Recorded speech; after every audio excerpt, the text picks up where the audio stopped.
Good morning. Happy Thursday. Happy draft day for any NFL football fans. The draft is tonight. Could not be more excited. Just to have something sports, to watch on TV, I think will be fun. Plus, I think the virtual draft thing is going to go really bad tonight, so I just want to tune in more or less to see the chaos. But we're not talking about that. We are going to talk this morning about God's faithfulness. We've kind of had some difficult topics over the last couple of days. I want to go a little brighter, talk about God's faithfulness, and the quality of faithfulness in our life, in our society, and relationships that we have can be really difficult to find.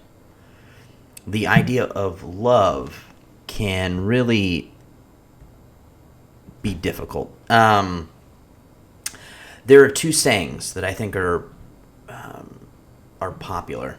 It's the idea of love and leave, or the one that more people know is here today, gone tomorrow. I think those two sayings are very prevalent among people. Friendships end. Relationships are very on and off. Marriages even end with, one of the leading causes of, a spouse being unfaithful. We want everything in the world and we want it quick. Sometimes we have a short attention span for things, including relationships, and we don't have the patience and we don't take the time to really invest in those things for the long haul. However, I think every now and then we encounter someone who kind of breaks the mold when it comes to being faithful. And I think it's likely that at some point in our lives we will have that one family member, that one friend, maybe you even have more than one, that can be described as faithful, that can be tried and true. And in a society that, really struggles with being faithful, how do we identify faithfulness? What does faithfulness look and feel like? How do we define it? Now, I want you to take a closer look at the people in your life. So real quick, I want you to close your eyes, and I want you to get a mental image, a mental inventory of those who impact your life on a regular basis. Who could you describe as being faithful? Chances are a few people probably come to mind. Even now, you might be thinking of someone who you believe is the definition of faithfulness. They're dependable. They're trustworthy. They're not going to let you down. The problem is they're human. And I'm not trying to discourage you, but that's reality. Only God Himself is ultimately faithful. If you're a Christian and you've been adopted into, this family of a Father who loves you, who's going to keep you on His mind, He's never going to write you off. He's never going to leave you alone. He's not going to change His mind in regard to you, nor is He ever going to leave you behind. And if you're a member of God's family by faith, then you've entered into a relationship with God, who's going to stick closer to you than anyone that you know in your life, including those people that came to your mind that you know are faithful. We are unable to talk about God without coming to the realization that He is faithful. There are multiple encounters between God and men and women in the Bible that illustrate God being faithful. One of my favorite, I hate to say Bible characters, but one of my favorite people in the Bible is Moses. And this is just a little bit of a tangent. The reason why is I love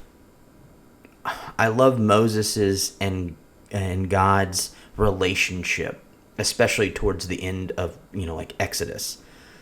That, when God is so frustrated with the Israelites and He wants to punish them, Moses has the courage to kind of stand up to God, to kind of talk Him down a little bit.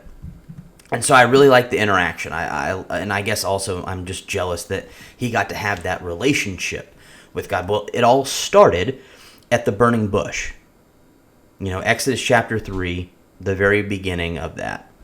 Moses is asking God to reveal his name, and in God's own fashion. In verse 14 of Exodus 3, he says, Yahweh, I am who I am.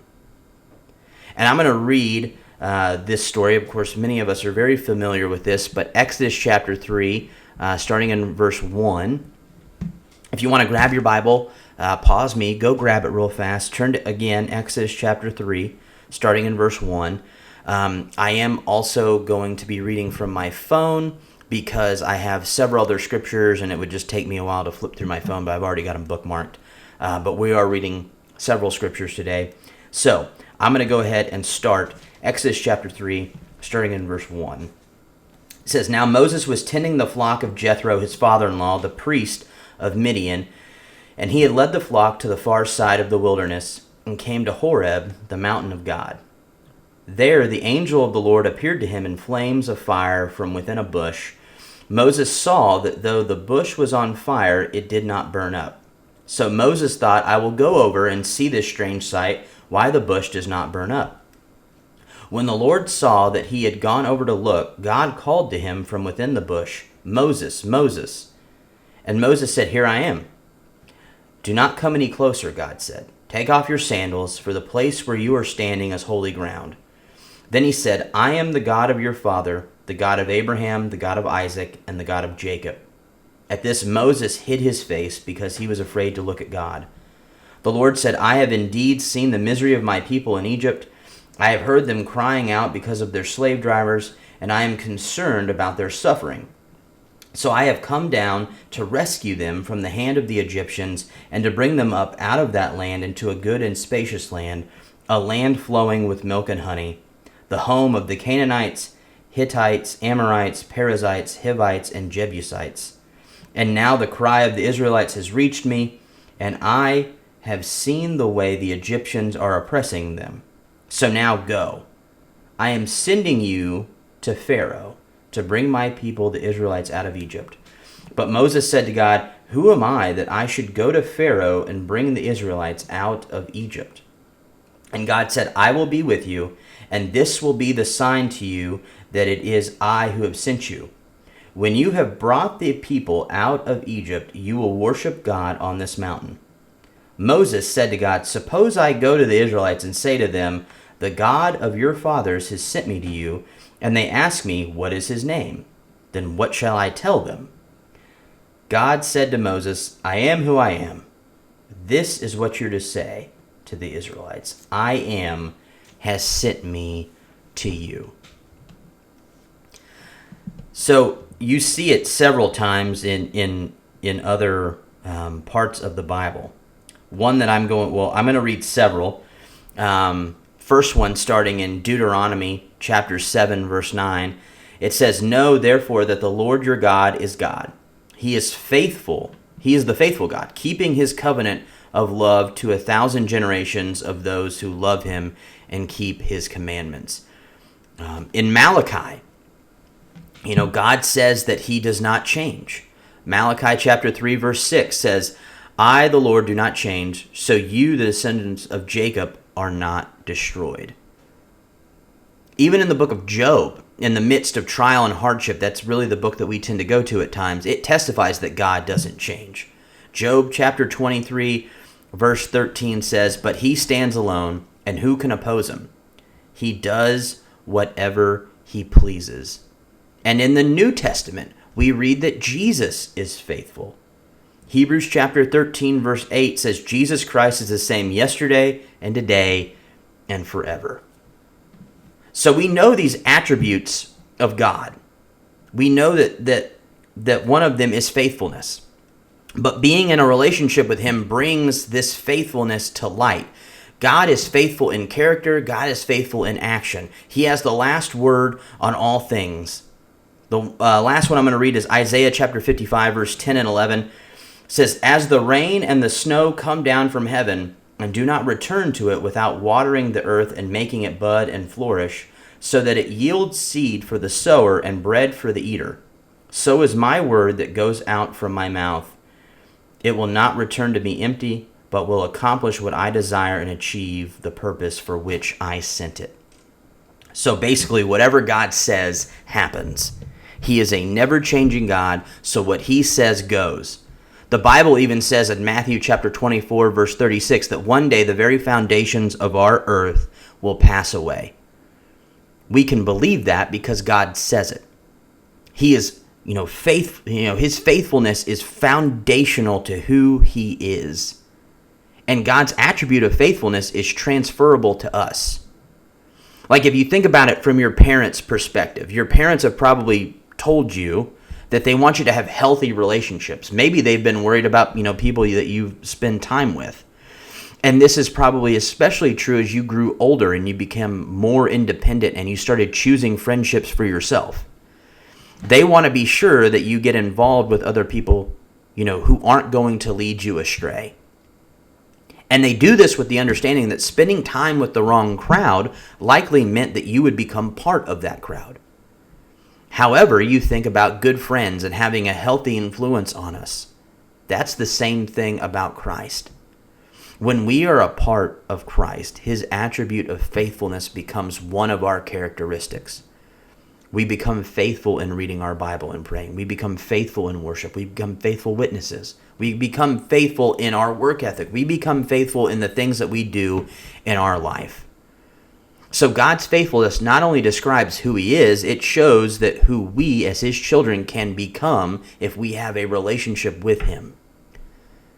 Think about our God who knows everything about us, the God who created us, and then we can come to understand that in spite of all knowing, that every single fault, every single failure that we have, he doesn't choose to forsake us. He doesn't choose to leave us. He still wants a relationship with us. He still wants us to be in a relationship with him and come to him. God is always faithful. His faithfulness leads us to himself. There's nothing that I can do that would change his mind about loving me intently. There's nothing you can do. There's no place we can go to escape him. There's not a chance that God's faithfulness is ever going to go away. And I think hopefully this morning, we can find hope and peace and confidence in knowing that the God we serve is never going to leave us, is never going to fail us. Because his faithfulness extends throughout generations. We can become confident in knowing that just as he was faithful to Noah, to Moses, to Job, to Abraham, to Esther, to Ruth, to all these people in the Bible, God is faithful to you and I as well. And God's faithfulness is our example. He leads us to be faithful in his response to his own faithfulness that he has given to us. So that is my hope, that yes, we are going through this quarantine, we're going through a difficult time, but we need to understand and know that God is still there, that God is still faithful, that God still wants us to have a relationship with him, and he is never going to leave us. And so that's my encouragement, and I will see you tomorrow.